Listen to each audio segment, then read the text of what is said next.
بسم اللہ الرحمن الرحیم۔ انسانیت کی وہ کہانی جو کبھی ختم نہ ہوئی۔ انسانی تاریخ صرف جنگوں، سلطنتوں اور تاج و تخت کی کہانی نہیں، یہ تاریخ دراصل ہدایت اور گمراہی کے درمیان ایک مسلسل کشمکش ہے۔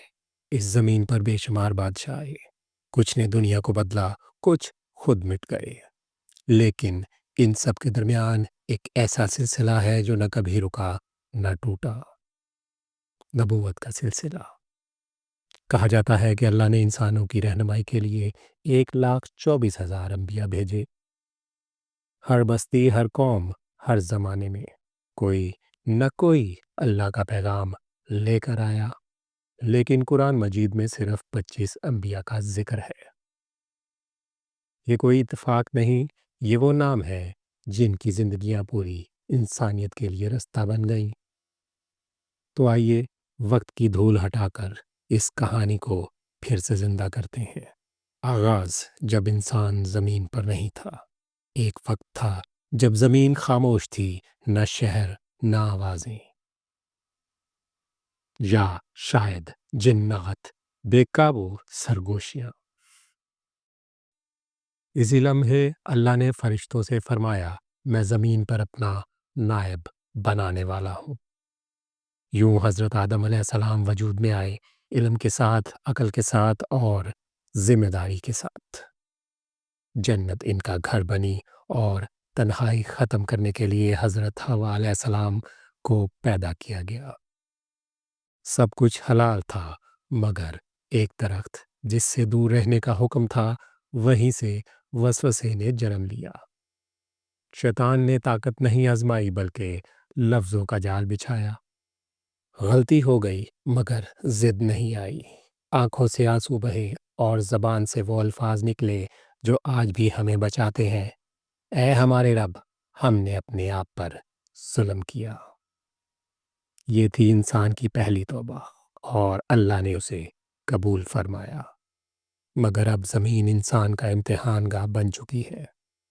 شرک کا زہر اور حضرت نوح کی صدا۔ وقت گزرا، نیک لوگ دنیا سے رخصت ہوئے، ان کی یاد میں نشانیاں بنی اور آہستہ آہستہ یادگاریں معبود بن گئیں۔ یہ نفرت سے نہیں بلکہ محبت کی غلط سمت سے شروع ہوا۔ زمین ظلم سے بھرنے لگی، طاقتور کمزور کو روننے لگا۔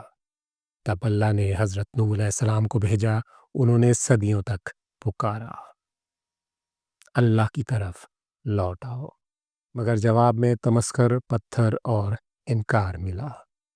آخرکار وہ دن آیا جب کشتی ہی واحد پناہ تھی اور باقی سب غرور سمیت ڈوب گیا۔ طاقت کا نشہ، عاد اور سمود۔ کچھ قومیں اپنے جسم، اپنی عمارتوں اور اپنی طاقت پر اترانے لگی۔ قوم عاد نے کہا، ہم سے زیادہ طاقتور کون ہے؟ ہوا نے جواب دیا، 7 راتیں 8 دن۔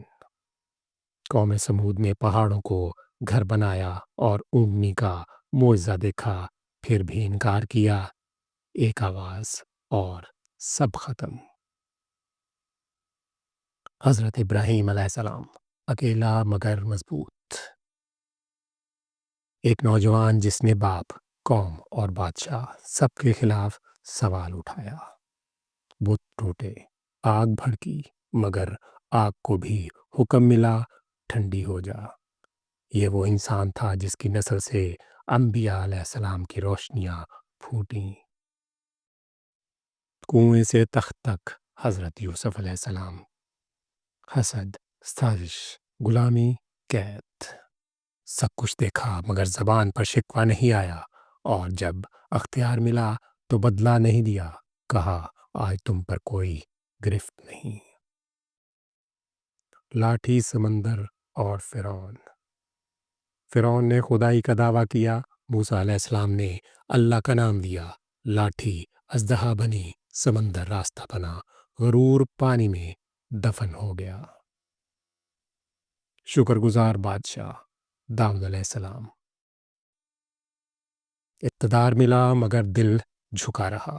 سلیمان علیہ السلام، جنات، ہوائیں، پرندے سب کے حاکم تھے، مگر ایک چونٹی کی آواز پر مسکرا دیے۔ یہی فرق ہے طاقت اور تقوی میں۔ اندھیرا، مچھلی اور دعا۔ یونس علیہ السلام مایوس ہو کر نکلے، سمندر، رات، مچھلی، وہاں جو دعا نکلی وہ آج بھی قبول ہوتی ہے، تیرے سوا کوئی معبود نہیں۔ آخری روشنی محمد صلی اللہ علیہ وآلہ وسلم۔ صدیاں گزر گئیں، دنیا اندھیروں میں ڈوب گئی، پھر مکہ میں ایک یتیم پیدا ہوا۔ نہ تخت نہ فوج، مگر سچ، امانت اور رحم۔ پتھر کھائے مگر بد دعا نہ دی، فتح کا دن کہا جاؤ تم آزاد ہو۔ اور قرآن ہمیشہ کے لیے انسانیت کو دے دیا گیا۔ یہ کہانی صرف ماضی نہیں، یہ ہمارا راستہ ہے۔ نبی کریم صلی اللہ علیہ وآلہ وسلم دنیا میں نہیں، مگر ان کی آواز آج بھی قرآن میں زندہ ہے، اور یہی انسانیت کی سب سے بڑی دولت ہے۔ صدق اللہ العظیم۔